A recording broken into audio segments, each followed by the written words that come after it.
Ni mti wa mzeituni. Mti huu ni tiba nzuri sana hasa kwa wanawake wote. Naomba mnisikilize, kutokana na mti huu wa mzeituni, basi kuna tiba hapa ambayo inawafaa, ambayo itaweza kumaliza changamoto zenu ambazo zinawasumbua. Mti huu wa mzeituni ni mti ambayo unatibu maradhi mengi sana ya uzazi kwa upande wa wanawake. Kama wewe ni mwanamke na una changamoto ya uzazi, basi usikae mbali ili niweze kukuelezea faida gani ambazo unaweza kupata kupitia mti huu wa mzeituni. Mti wa mzeituni unatibu changamoto ya uzazi kwa wanawake.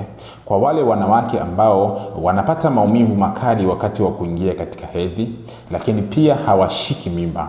Huenda walishawahi kutumia vidonge ama sindano za uzazi wa mpango ambazo sasa hivi zinawaletea shida katika upataji wa mimba. Hivyo inasababisha kwamba kuweza kupata maumivu makali unapoingia katika hedhi, ama kupata maumivu makali pale unapoingia katika zile siku za hatari, hivyo kuweza kumsababishia kutokushika mimba, ama anaweza kawa anashika mimba lakini zinaachia mara kwa mara, yani huwa zinatoka.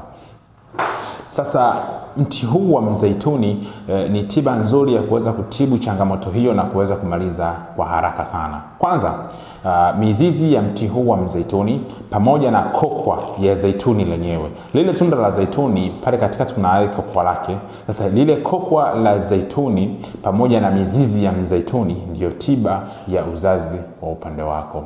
Unachotakiwa kukifanya ni kuchukua ile kokwa ya zaituni kisha kuisaga, yani kuikausha, na baada ya kukausha uisage upate unga wake. Lakini pia mizizi yake utachemsha. Utakuwa unakunywa glasi moja asubuhi, glasi moja jioni kila siku kwa muda wa siku 21.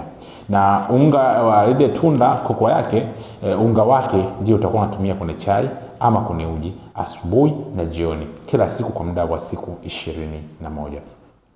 Maajabu ya mti huu wa mzeituni si kutibu uzazi peke yake, na hata kama una changamoto za PID, una UTI za mara kwa mara, maumivu ya kiuno pamoja na uti wa mgongo unayokusumbua mara kwa mara, basi mti huu wa mzeituni unaweza kutibu na kuweza kumaliza changamoto hizo zote. Hivyo kama wewe mwanamama unasumbuliwa na matatizo ya uzazi, basi leo tumeweza kumaliza changamoto yako ya uzazi.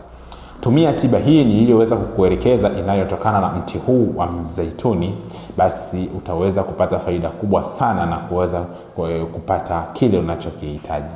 Usilalamike sana kwa sababu muda mrefu haujashika mimba.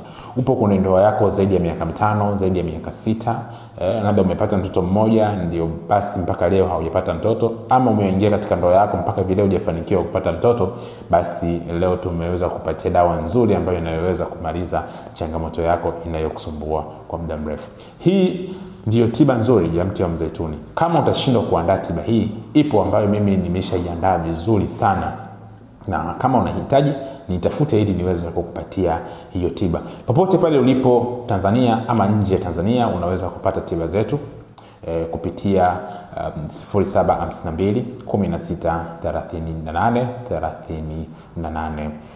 Nikutakia siku njema, nikutakia siku kila la heri. Lakini kama haujanifollow, ni follow, nitakufollow back. Like, comment, share. Acha swali lako katika comment section, nitakujibu vizuri tena ipasavyo. Usisahau kunifollow ama kunisubscribe katika channel yetu ya YouTube. Nikutakia siku njema, nikutakie kila la heri.